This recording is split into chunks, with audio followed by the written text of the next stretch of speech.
Okay, so welcome back to our lecture series, and this is the part 4 and the last part of our module 3, instrumentation. Our next principle is fluorometry. So fluorometry measures the amount of light intensity present over a zero background. So this determines the amount of light emitted by a molecule after excitation by electromagnetic radiation. So yung molecule naman, i-expose natin sa electromagnetic radiation para mag-absorb, then mag-radiate or mag-release ng light. So yung amount of light emitted, yun yung ating mine-measure. So measures the amount of light emitted by a substance due to its excitation from a source, rendering a higher or equal energy from its original state. So parang charge natin yung molecules, tapos magre-release siya ng energy in the form of light, tapos yun yung ating i-measure. Spectrophotometric measurement of light emitted by a substance that has been previously excited by a source of UV light. So, pwede din UV light yung ating source ng energy. After its excitation and driven into a higher energy state, a molecule loses energy by fluorescing. So, magbibigay siya ng ilaw. So, pag nag-ilaw siya, yun yung ating i-measure. The amount of light emitted is proportional to the concentration of the substance in the solution. So, kung gano'n ka-bright yung sample, gano'n din kataas yung kanyang concentration. So, the components, light source, so alam na natin yon. Excitation or the primary monochromator. So, this selects the wavelength that is best absorbed by the solution. Siya muna yung mag-feed. So, yung light, if feed pupunta sa monochromator, sa selection ng wavelength, tapos yun yung pupunta sa ating sample na nasa cuvette. After dumaan sa cuvette, emission or secondary monochromator, so dalawa yung monochromator na ginagamit niya. Prevents incident light from striking the photodetector. So, kinokontrol ng secondary monochromator, yung light para yung galing lang sa cuvette or dun sa sample, yung pupunta sa ating photodetector. Photodetector, ito yung magme-measure ng ating light na pupunta sa kanya. Factors affecting fluorometry. So, light scattering. So, this occurs when the detector is positioned at a right angle to the incident light. So, kapag ganito, hindi sakto yung light na pupunta. Kumbaga, iba na apektuhan yung ating light na kinukuha. Next is self-quenching. So, as the absorbance in the sample with a high fluorophore concentration increases, more of the excitation light is absorbed before it reaches the molecule near the center of the cuvette. So, parang pass the message lang yan. Diba yung una, siya muna yung magkakalight, yung unang matatama ng ilaw. So, ma-absorb na niya, mai-release na niya, bago pa dumating doon sa nasa gitna. Kumbaga, wala na energy nung nasa unahan, hindi pa nagkaka-energy yung nasa simula or nasa gitna. Or parang mag-start pa lang yung nasa gitna. Kumbaga, hindi agad lahat natamaan ng light. So, hindi mo ma-measure lahat siya ng maganda. Kasi mataas yung concentration nun. Or, na-block na siya nung nasa likod niya bago pa makarating sa unahan. So, before ma-release yung energy lahat, yung sa likod, ubos na, yung sa unahan, magi-start pa lang. Self-absorption occurs when excited light is absorbed before it gets out the cuvette. So, parang ganun din. Yung isa ay na-block nga niya, so wala pa yung nasa gitna. Tapos magsa-self-absorption, mawawala na yung light nung nasa dulo sa likod bago pa dumating yung sa unahan. Temperature and pH. So, fluorometry is 1,000 times more sensitive than spectrophotometer, used in the measurement of porphyrins, magnesium, calcium, and catecholamines. Okay, next is chemiluminescence. So, emission of light that occurs from excitation of chemical or electrochemical compounds.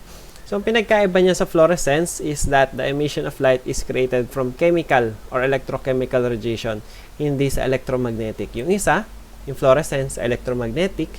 Ito, chemiluminescence, galing sa chemical or electrochemical radiation.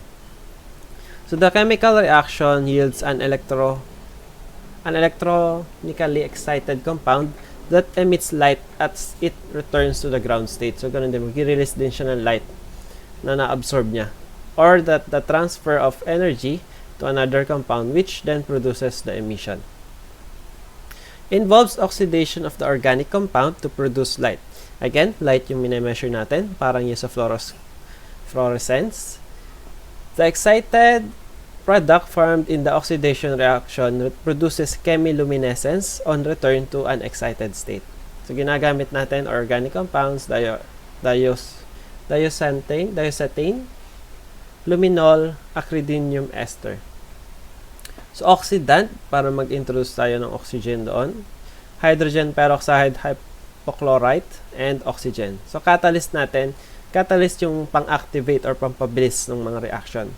Enzymes, alkaline phosphatase, HP, and microperoxidase. Metal ions, pwedeng Cu2 and Fe3. So this does not require light source and monochromators. This is more sensitive than fluorometers and used in immunoassays sa ating mga immunology na tests. Doon natin siya ginagamit. Next is the osmometer or osmometry. Osmometry measures the amount of the substances in the solution, yung contents na ng solution. Based on measuring changes in colligative properties of solution that occurs due to variations in particle concentration. So, ito yung mga yun. Colligative properties. Osmotic pressure. So, increases with osmolarity.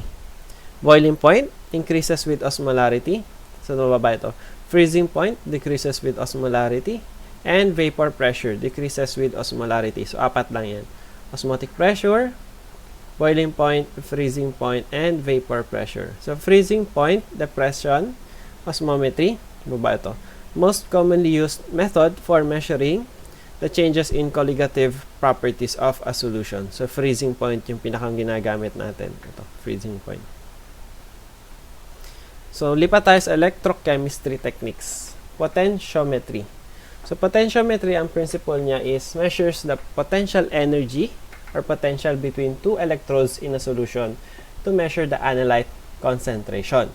So, potentials are produced by interaction of metals and its own ions when ions of different concentration are separated by a semi-permeable membrane. Technique used to determine the concentration of substance using an electrochemical cell that consists of two half cells, where the potential differs between an indicator electrode and reference electrode. So, saan ba natin siya ginagamit? Mamaya makikita natin doon. The techniques used to determine the concentration of a substance using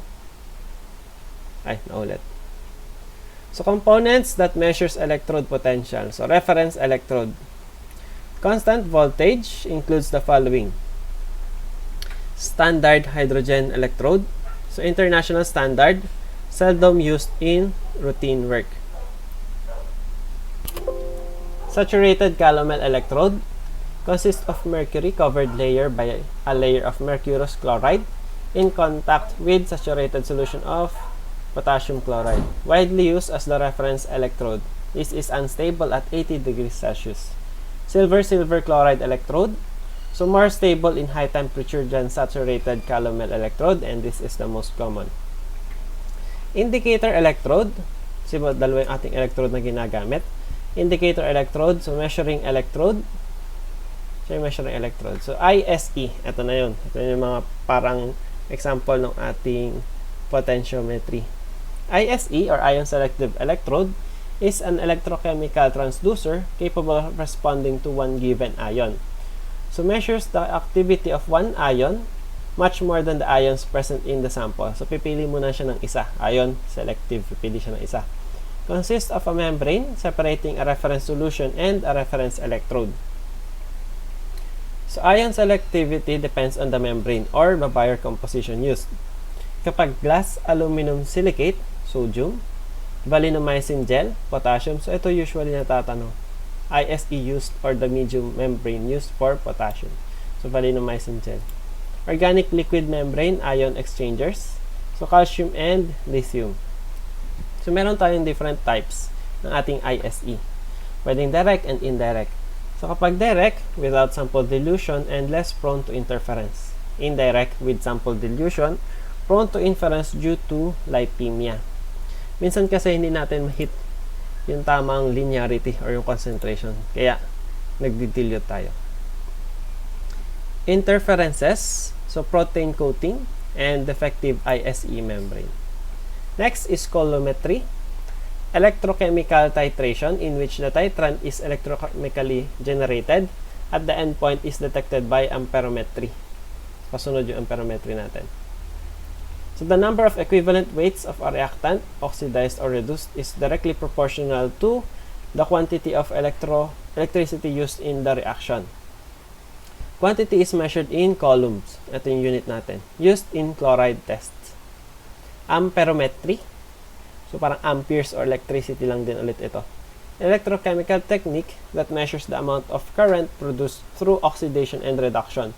So redox siya of the substance to be measured at an electrode held at a fixed potential. Measurement of electrical current with a constant potential is applied.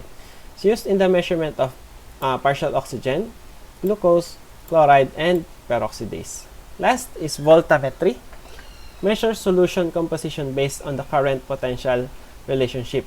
So current potential relationship in an electrochemical cell when the potential is varied. So the measurement of current after which all potential is applied to the electrochemical cell.